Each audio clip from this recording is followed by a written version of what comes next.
small things are underwhelming for one specific reason. We take them for granted.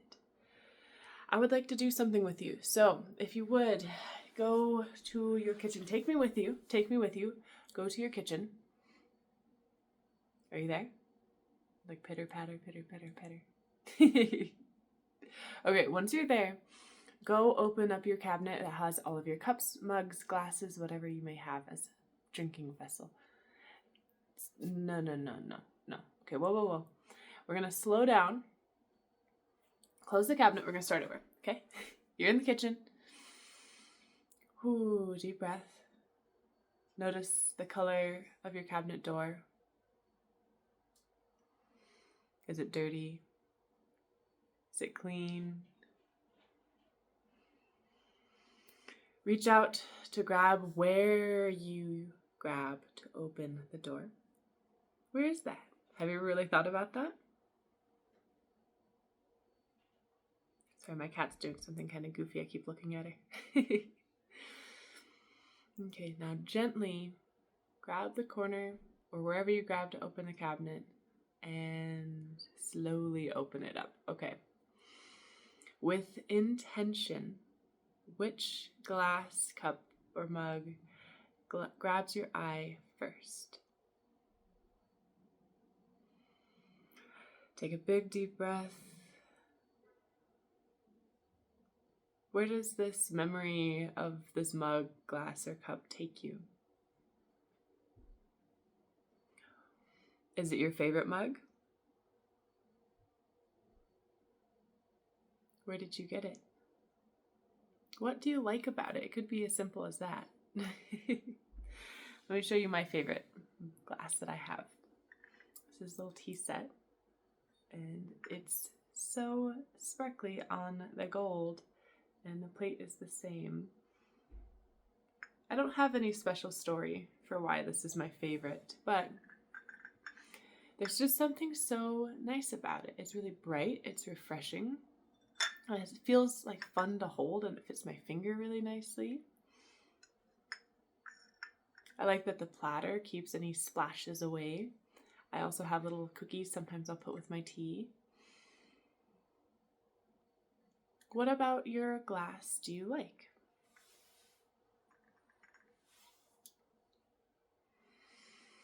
Okay, grab the glass or vessel. Shiva, come here.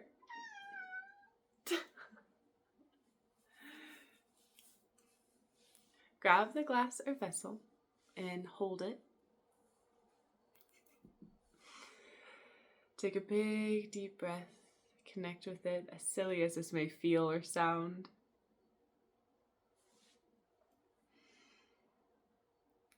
Now go to wherever you fill up your water, whether it's your sink or your fridge, or you have a pitcher in the fridge, or maybe you have a water pump, whatever it may be. And take your glass. I'm using this one instead of my favorite just for visual sake. And get a trickle.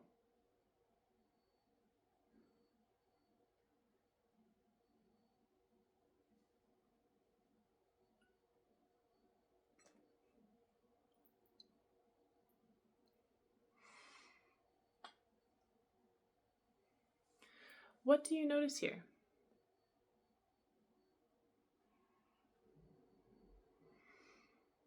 As you watch the drops drip into the surface, the ripples form, maybe the color of the water splashing around, creating a different texture.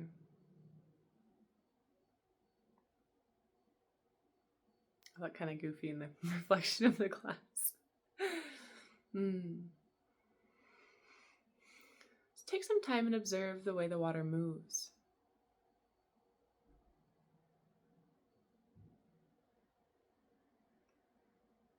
Okay.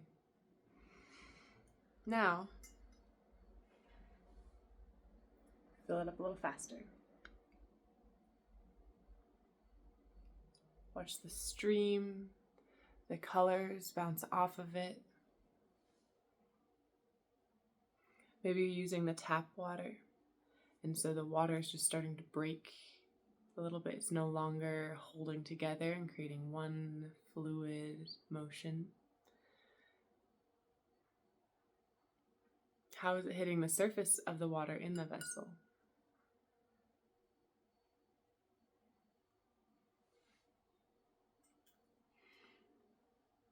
Okay, fill it up really fast. What do you notice now? Maybe there's bubbles on the surface of the water forming from the water breakage. Or it almost looks like the water stream itself is almost like foamy. It's happening so fast that it can't hold together. The surface tension can no longer hold. Is it bouncing the water all over? Is it creating a splash on the inside of the vessel?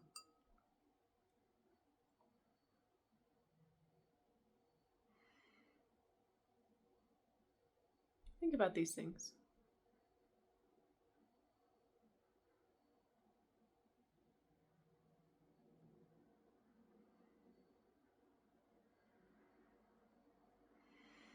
Once your vessel is full, sit with it for a moment. Hold it with care, with love.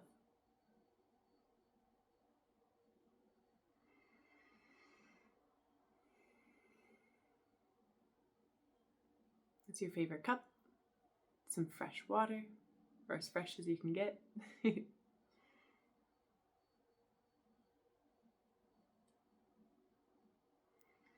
Smell the water. Does it smell like anything? Maybe you have chapstick on and you're smelling your own chapstick. Just noticing the observations that you're making truly. And whenever you're ready, take a little sip.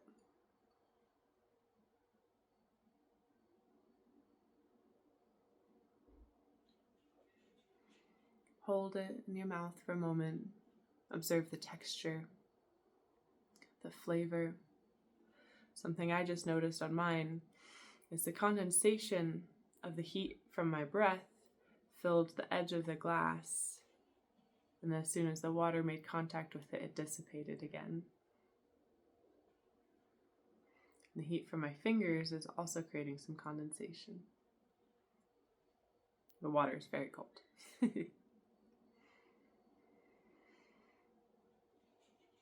This might feel very silly. This might feel like, why am I doing this? What's the point? It's just water. Water is something that is undeniably important in our planet and really in the universe as far as we are concerned. We would not be able to exist if the molecules of water got smaller when they froze instead of expanding, allowing space for air to trap in between them, causing ice to float.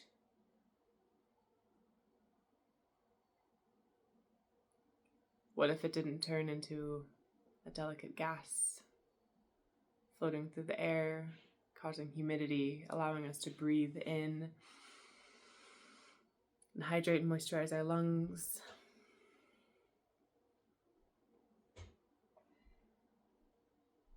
What if it was so dense that we couldn't swim in it?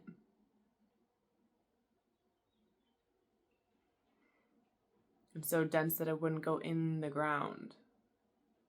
It stayed on the surface. Or vice versa.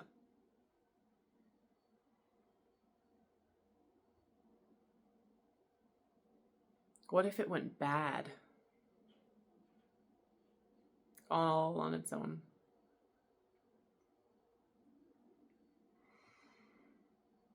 What if it didn't evaporate, come into the clouds, come back down and water the plants that we eat to feed the livestock that serves us later?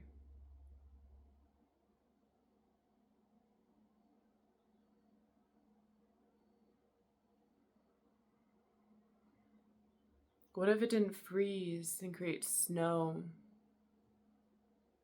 for the earth to cool for fresh runoff to fill our streams.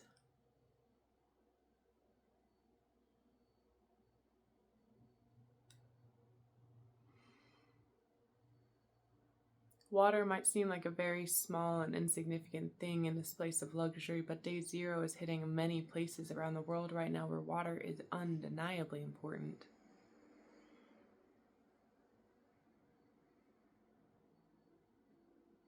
Thinking about these things in a new way, having respect for all details of your life, including the water that makes up about 78% of your entire body, is valuable.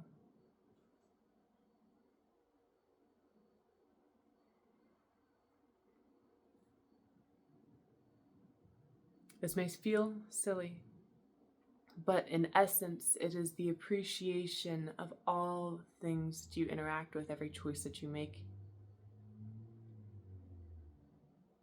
Personally, I am actually allergic to municipal tap water. The chlorine levels in it are too high for me to drink. I get very sick. So water is something that I personally have to think about very frequently. I have to have a filter on my shower. I have to be cautious about how many times I wash my hands throughout the day, or I'll get hives or other skin issues on my hands. And I have to get my water delivered. So if the delivery gets delayed, I have to boil water. I have to find different ways to figure it out. I do drink a lot of tea. Just because I like it, not because of the water scarcity. But these are things that I'm personally forced to be aware of, and something I wasn't aware of necessarily before I realized why I was so sick, and finally connected the dots with all of the allergies I had been having and all the reactions I had been having. When was the last time that you appreciated water? Maybe even the shower? Paying attention to the way the water moves on your hands when you wash them, or the way it feels. It is a luxury to have running water. It's not something many people in the world really have. It's a very small percentage of the global population that have consistent running water at all times. But water is all around us. It's in the air. It's beneath us, under our feet in the earth. It's above us, providing shade from the hot sun through clouds.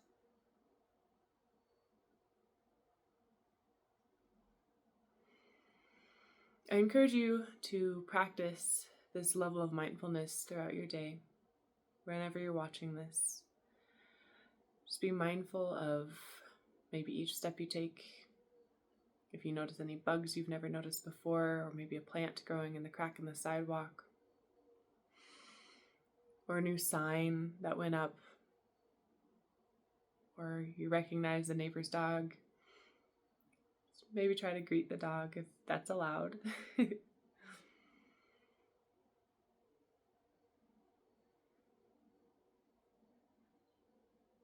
think I closed the last video out with "Your presence is present enough," a quote I remember from Kung Fu Panda or something along those lines. And it is. Not only for others, but for yourself. Operating on autopilot for long or extended periods of time can cause a lot of health problems. Raised levels of cortisol are what causes you to go into that state, generally speaking. That is the stress hormone. The more stress that you have, the less life you will have. Being mindful can bring the cortisol levels down. Oxytocin up, literally making you feel better, and then healing you inside out. So higher levels of cortisol, you won't heal as well.